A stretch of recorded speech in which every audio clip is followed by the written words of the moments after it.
Welcome back for our next chapter in The Sorceress, The Secrets of the Immortal Nicholas Flamel. We're going to start off on chapter 2. The streets were empty, the squall having driven most people into the station or the nearby shops.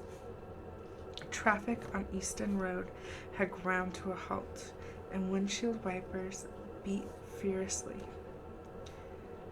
Horns blared, and a nearby car alarm began to howl. "Stay with me," Nicholas ordered, then turned and darted across the road. Weaving through the stopped traffic, Sophie followed close behind. Josh paused before he stepped off the curb and looked back at the station. The three figures had gathered together in the entrance, their heads and faces hidden by the hoods of their coats. As the water stained the parka's dark green, Josh could have sworn they briefly took on the appearance of cloaks. He shivered, and this time the chill came from more than just the icy downpour. Then he turned and darted across the road. Head ducked against the driving rain. Nicholas led the twins between vehicles. "Hurry! If we can put enough distance between us, the smells of the traffic and the rain might wash away our scents." Sophie glanced over her shoulder. The hooded trio had left the shelter of the station and were closing in fast. "They're coming after us," she panted, voice rising in alarm. "What do we do now?" Josh asked. "I have no idea," Flamel said grimly. He stared down the long, straight road. "But if we stay here, we're dead. Or at least I am." His teeth flashed in a humorless smile. "Dee will still try to get you both alive, I'm sure." Flamel glanced around, then spotted an alleyway to the left and motioned for the twins to follow him. "This way. We'll try and lose them." "I wish Scatty were here," Josh muttered, truly realizing the magnitude of their loss. She'd be able to deal with them. It was dry in the narrow, high-walled alleyway. Blue, green, and brown plastic trash cans lined one wall, while the remains of wooden pallets and overflowing black plastic trash bags were piled against the other. The smell was foul, and a wild-haired cat sat on top of one bag, methodically shredding it with her claws. The cat didn't even look up as Flamel and the twins ran by. A heartbeat later, however, when the three hooded figures entered the alleyway, the cat arched its back, fur bristling, and disappeared into the shadows. "Do you have any idea where this leads?" Josh asked as they raced past a series of doors to their left, obviously the rear entrance to businesses on the main road. "None at all," Flamel admitted. "But as long as it takes us away from the hooded ones, it doesn't matter." Sophie looked back. "I don't see them," she announced. "Maybe we've lost them." She trailed Nicholas around a corner, only to run straight into him when he stopped suddenly. Josh then rounded the corner, narrowly missing the two. "Keep going," he gasped, dodging the pair to take the lead, and then he realized why they had stopped. The alley ended in a tall red brick wall, topped with curling razor wire. The alchemist spun and put his finger to his lips. Not a sound. They might have run past the alleys altogether. A flurry of cold rain spattered onto the ground and carried with it a peculiar rancid smell. The foul scent of spoiled meat. "Or maybe not," he added, as the three geniculati loped silently around the corner. Nicholas pushed the twins behind him, but they immediately took up positions on either side of him. Instinctively, Sophie moved to his right and Josh to his left. "Stand back," Flamel said. "No," Josh said. "We're not going to let you face these three alone," Sophie added. The hooded one slowed, then spread out to block the alleyway and stopped. They stood unnaturally still, faces concealed by the over-large hoods. "What are they waiting for?" Josh murmured, his voice barely above a whisper. There was something about the way the figures stood, the way they held themselves, something that suggested an animal. He'd seen a National Geographic documentary in which an alligator had been waiting in a river for deer to cross. It, too, had stayed completely still until it had exploded into action. Abruptly, a sound like snapping wood cracked shockingly, loudly across the quiet alleyway, followed by what seemed to be the sound of clothes tearing. "They're changing," Sophie breathed. Beneath the green coats, muscles ripped and spasmed, arching the creatures' spines, pushing their heads forward, arms visibly lengthened, and the hands that poked out of the overlong sleeves were now thickly furred and tipped with raged, curling black claws. "Wolves?" Josh asked shakily. "More bear than wolf," Nicholas answered quietly. Looking around the alleyway, his eyes narrowed, "and more wolverine than bear," he added, as the vaguest hint of vanilla touched the air. "And no threat to us?" Sophie announced, suddenly standing straighter. Raising her right hand, she pressed the thumb of her left hand against the gold circle burned into the flesh of her wrist. "No," Nicholas snapped, reaching out to push the girl's hand down. "I've told you, you cannot use your powers in this city. Your auras are too distinctive." Sophie shook her head indignantly. "I know what these things are," she said firmly. Then a tremor crept into her voice. "And know what they do. You can't expect us to just stand here while these things eat you. Let me take care of them. I could cook them into a crisp." Her anger quickly turned to excitement at the prospect, and she smiled. For an instant, her bright blue eyes winked silver, and her face became hard and sharp, making her look far older than her 15 years. The alchemist's smile was grim. "You could do that, and I doubt we'd get a mile down the road before something much more lethal than these creatures caught up with us. You have no idea what walks these streets, Sophie. I'll take care of it," he insisted. "I'm not entirely defenseless." "They're going to attack," Josh said urgently, interpreting the creature's body language. Watching how they moved into an assault pattern. Somewhere at the back of his mind, he found himself wondering how he knew this. If you're going to do something, you need to do it now. The Jenny Cuculati had spread out, each taking up a position before Flamel and the twins. The creatures were hunched over, their backs arched, parkas stretched across broad chests, bulging shoulders, and muscular arms.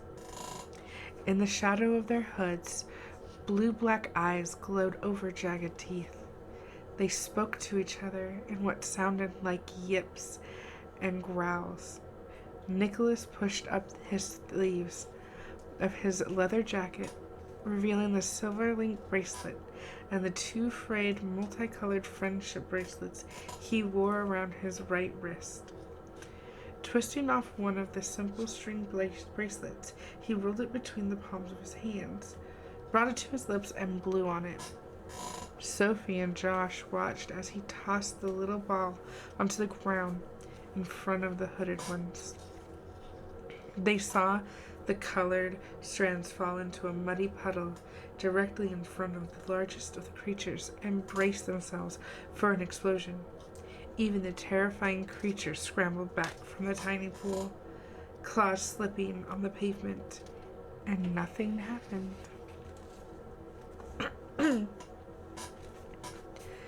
The sound that came from the largest creature might have been a laugh.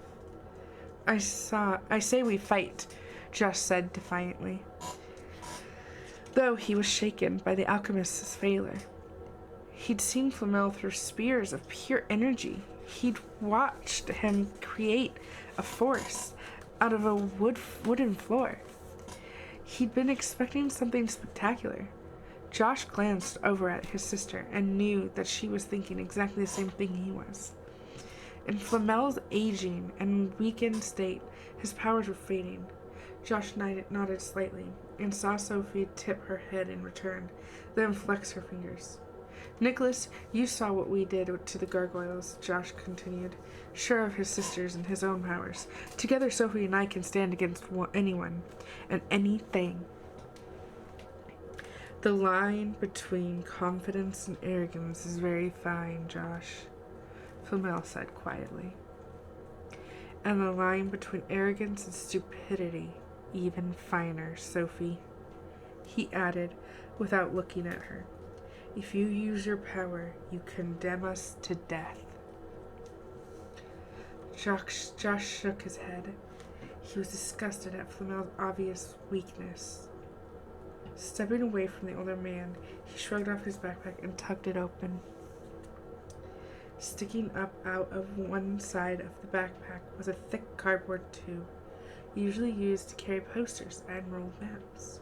Ripping off the white plastic cap, he reached in, grabbed the bubble-wrapped object inside, and pulled it out. Nicholas, Sophie began. Patience, Flamel whispered. Patience. The largest of the hooded ones dropped to all fours and took a step forward, filthy long nailed claws clicking on the pavement. You have been given to me, the beast said in a voice that was surprisingly high-pitched, almost childlike. D is very generous, Flamel said evenly, though I am surprised that the Geni Kokoladi would deign to work for a Hermione. The creature took another clicking step closer. D is no ordinary Hermione. The immortal magician is dangerous, but he's protected by a master infinitely more so. Perhaps you should fear me, Flamel suggested with a thin smile. I am older than D, and I have no master to protect me, nor have I ever needed one. The creature laughed, and then, without warning, leapt for Flamel's throat. A stone sword hissed through the air, slicing cleanly through the parka hood, cutting away a huge chunk of green cloth. The creature yelped and twisted its entire body in midair, curling away from the returning blade, which slashed across the front of the coat, chopping through buttons and destroying the zipper. Josh Newman stepped directly in front of Nicholas Flamel. He was holding the stone sword he pulled from the cardboard tubing in both hands. I don't know who you are, or what you are, he said tightly, voice trembling with adrenaline and the effort of holding the weapon steady. But I'm guessing that you know what this is. The beast backed away, blue-black eyes fixed on the gray blade. Its concealing hood was gone, cut to ribbons, the remnants hanging around its shoulder, revealing its head. There was nothing even vaguely human about the planes and angles of its face, Josh noted, but it was extraordinarily beautiful. He'd been expecting a monster, but the head was surprisingly small, with huge dark eyes sunk deep behind a narrow brow ridge, cheekbones high and sharp. The nose was straight, nostrils flare. The mouth was a horizontal slash that now hung slightly open to reveal misshapen yellow and blackened teeth. Josh's eyes flickered left and right at the other creatures. They too were focused on the stone sword. This is Clarent, he said quietly. I fought the Nidhogg in Paris with this weapon, he continued, and I've seen what it does to your kind. He moved the sword slightly and felt it tingle, the hilt growing warm in his hand. Dee did not tell us that, the creature said in its childlike voice. It looked over Josh's shoulder to the alchemist. It is true. Yes, Flamel said. Nidhogg? The creature almost spat the word. And what happened to the legendary devourer of corpses? Nidhogg is dead, Flamel said shortly. Destroyed by Clarent. He stepped forward and put his left hand on Josh's shoulder. Josh killed it. Killed by a Hamani? It said incredulously. D has used you, betrayed you. He didn't tell you we had a sword. What else has he not told you about? Did he mention the fate of Desir in Paris? Did he tell you about the sleeping god? The three creatures slipped back into their own language, yipping and growling among themselves. Then the largest turned to regard Josh again. A black tongue danced in the air. These things are of little consequence. I see before me a frightened Himani boy. I can hear his muscles straining as he struggles to hold the sword steady. I can taste his fear on the air. And yet, despite the fear you can smell, he still attacked you, Flamel said quietly. What does that suggest? The creature's shoulders moved in an awkward shrug. That he's either a fool or a hero. And you and your kind have always been vulnerable to both, Flamel said. True, but there are no more heroes left in the world. None to attack us. Hamani no longer believe in our kind. That makes us invisible and invulnerable. Josh grunted as he brought the tip of the sword up. Not to Clarent. The creature tilted its head and then nodded. Not to the coward's blade. That is true. But there are 3 of us, and we are fast. So fast. It added with a grin that exposed its jagged teeth. I think we can take you, boy. Cut the sword from your hands before you even know its instincts Josh didn't know he possessed warned him that the creature was going to attack the moment it stopped speaking. Then it would all be over. Without thinking, he jabbed straight out in a thrust Joan of Arc had taught him. The blade hummed as the point stabbed at the monster's exposed throat. Josh knew that all he needed to do was to scratch the horror with the sword. A single cut had all but destroyed Nidhogg. Laughing, the creature danced back out of range. Too slow, Hamani, too slow. I saw your knuckles strain and whiten the moment before you thrust, and at that instant Josh knew they had lost. The Geni Kukulati were just too fast. But over his left shoulder he heard Flamel chuckle. Josh stared directly at the creature. He knew that the last thing he could do was turn around, but he wondered what had amused the alchemist. He looked closely at the hooded one, but nothing had changed, except that when the monster had darted out of range, it had landed in the puddle of dirty water. Has fear driven you mad, alchemist? The creature demanded. You must know the elder Iris, the daughter of Electra. Flamel asked conversationally and stepped around Josh. The alchemist's narrow face had turned hard and expressionless, lips a thin line, pale eyes closed to little more than slits. The creature's blue-black eyes widened in horror. It looked down. The dirty water curling around the creature's feet had suddenly bloomed into a rainbow of colors, bleeding out the ragged strands of Flamel's woven bracelet. The Geni Kukulati attempted to leap back, but his 2 front paws were stuck fast in the puddle.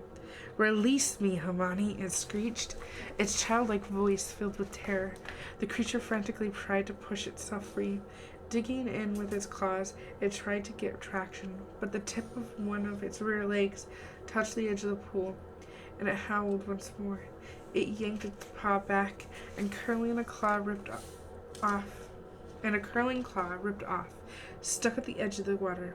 The creature barked, and its two companions darted forward to grab hold of it, attempting to pull it away from the swirling colored liquid. Decades ago, Flamel continued, Perenali and I rescued Iris from her sisters, and in her return, she gave me these bracelets. I watched her weave them out of her own rainbow-hued aura.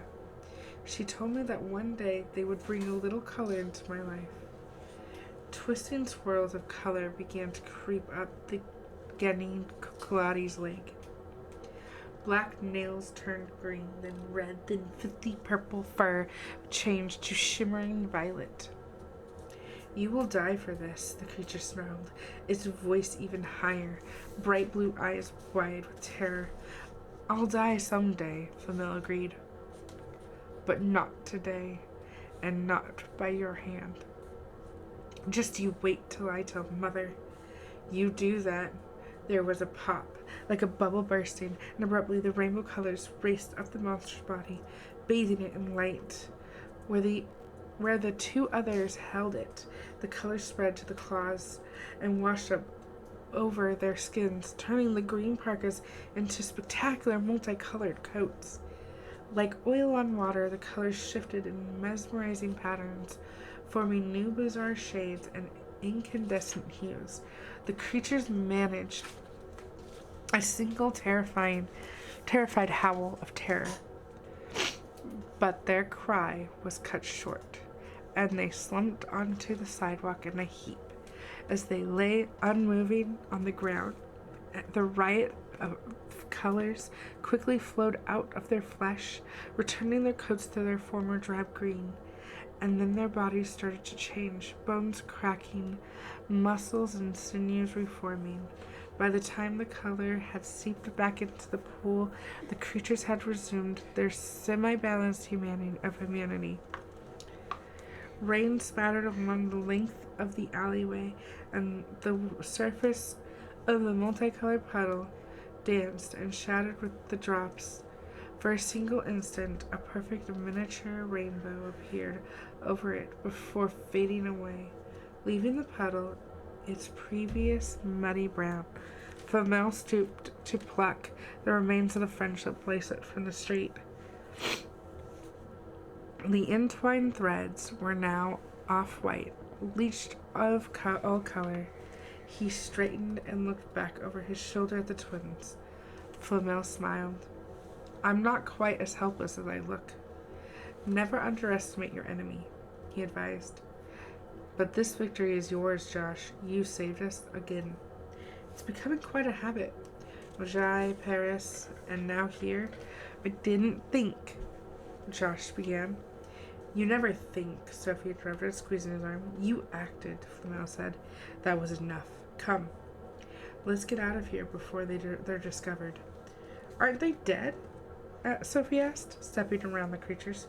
Josh quickly wrapped Clarence in the bubble wrap and shoved it back into the cardboard tube. Then he pushed the tube into his backpack and heaved the bag onto his shoulders.